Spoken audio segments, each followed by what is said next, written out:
Hi hello friends, big boss season 9లో ఈరోజు ఏం జరగబోతుంది అనేది క్లియర్గా చూసేద్దాం. అలానే ఫస్ట్ మన వీడియోకి లైక్ చేయండి, ఛానల్ని సబ్స్క్రైబ్ చేసుకోండి. అలానే చూస్తే ఇప్పటికే ఫైనలిస్ట్కి అయితే టాస్క్లు అయితే పెడుతున్నారు కదా. ఈ టాస్క్లో చూస్తే మాత్రం ఇక కొంతమందిని అవుట్ చేస్తూ బిగ్ బాస్, అలానే చూస్తే వీళ్ళు కొంచెం టాస్క్ల్లో పక్కన పెడుతూ ఇక ఫైనల్గా టాస్క్లు అయితే ముగ్గురు అయితే ఉంటారు. అది కూడా చూస్తే ఇక సంజన గారు, అలానే చూస్తే తనూజ, ఇమాన్యుయల్, వీళ్ళ ముగ్గురు కూడా టాస్క్ అయితే పెట్టారు. ఇప్పుడు మనకి ప్రోమో చూస్తే మనకి ఒక టాస్క్ అయితే ప్లే అవుతుంది. ఆ టాస్క్లో చూస్తే మాత్రం ఇమాన్యుయల్ అలానే తనూజ వీళ్ళిద్దరూ విన్ అయిపోతారు. అంటే ఇక్కడ ముగ్గురికి టాస్క్ పెడతారు కదా. ఈ టాస్క్ నుంచి చూస్తే ఇక్కడ సంజన గారు అయితే అవుట్ అయిపోతారు అనమాట. ఇక ఫైనల్గా చూస్తే వీళ్ళిద్దరే ఉంటారు. వీళ్ళిద్దరికి కూడా ఒక బెలూన్ టాస్క్ అయితే పెడతారనమాట. ఈ బెలూన్ టాస్క్లో కూడా చూస్తే మాత్రం కొంచెం లీడింగ్లో అయితే మాత్రం విన్నింగ్ అయితే అది కూడా చూస్తే మనకి ఇక్కడ ఇమాన్యుయల్ వస్తారనమాట. ఇంకా ఫైనల్గా ఇంకొక టాస్క్ కూడా పెడతారనమాట. అది వచ్చేసి ఇద్దరికి వెయిట్ లిఫ్టింగ్ అనే టాస్క్ అయితే పెడతారనమాట. ఇది చాలా ఇంట్రెస్ట్గా ఉండబోతుంది. ఈ టాస్క్లో చూస్తే మాత్రం తనూజనే విన్ అయినట్టయితే తెలుస్తుంది అనమాట. నాకు వస్తున్న అప్డేట్ అయితే తనూజ విన్ అయిపోయినట్టు తెలుస్తుంది. అయితే ఇంకొక విషయం ఏంటంటే ఇక్కడ తనూజ విన్ అయిపోయిన తర్వాత బిగ్ బాస్ ఇంకొక ఆఫర్ కూడా ఇస్తారనమాట.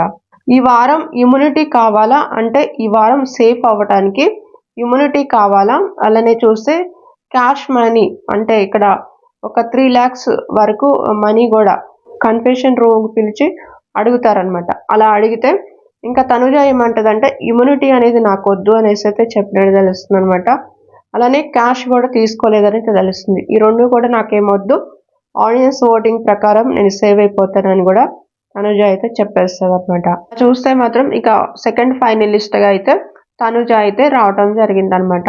మీకేమనిపిస్తుంది అనేది ఖచ్చితంగా కామెంట్ చేయండి. అలానే ఓటింగ్ ఎలా ఉందనేది చూద్దాం. ఫస్ట్గా చూస్తే మాత్రం ఓటింగ్లో అయితే తనుజనే ఫస్ట్ ప్లేస్. ఇంకా తనుజకి వచ్చేసి 34 వరకు వస్తుందన్నమాట. సెకండ్ పొజిషన్లో చూస్తే మాత్రం సంజన గారే కనిపిస్తున్నారు. ఇక నెక్స్ట్ పొజిషన్లో చూస్తే డీమాన్ పవన్ కనిపిస్తున్నారు. ఆ నెక్స్ట్ పొజిషన్లో చూస్తే భరణి గారు ఉన్నారు. ఆ తర్వాత పొజిషన్లో చూస్తే ఇమాన్యుయల్, ఆ నెక్స్ట్ పొజిషన్లో చూస్తే సుమన్ శెట్టి గారు అయితే కనిపిస్తున్నారు అనమాట. ఓటింగ్లో అయితే చేంజెస్ అయితే వస్తున్నాయి ఎప్పటికప్పుడు. అయితే మీరైతే ఓటింగ్ అయితే చేసుకోకుండా ఉండొద్దు, ఓటింగ్ అయితే చేయండి వెంటనే. ఈ వారం డబుల్ ఎలిమినేషన్ పెట్టేసి టాప్ 5కి అది కూడా చూస్తే 5 numbers ఉంచవచ్చు. లేదు అంటే సింగిల్ ఎలిమినేషన్ పెట్టేసి ఒకళ్ళని ఎలిమినేషన్ చేసేసి టాప్ 6 కూడా పెట్టవచ్చు అనమాట. ఇలా రెండిట్లో ఏదైనా జరగవచ్చు ఈ వీకెండ్లో అని తెలుస్తుంది. అందుకనే మీరు ఓటింగ్ అయితే అసలు మిస్ చేసుకోకుండా 6 numbers ఓటింగ్ అయితే చేసుకోండి. మిస్డ్ కాల్స్ ఇంకా ఈ ఒక్కరోజే ఉంది కాబట్టి ఓటింగ్ అయితే చేసుకోండి. ఇక మిడ్ వీక్ ఎలిమినేషన్ ఎలాంటిది ఏమి ఉండదు అనమాట ఈ వారం. ఇంకా నెక్స్ట్ వీడియోలో ఇంకా నాకు లేటెస్ట్గా ఏదైనా మీతో షేర్ చేసుకుంటే మన ఛానల్ ఫాలో అవుతుందండి.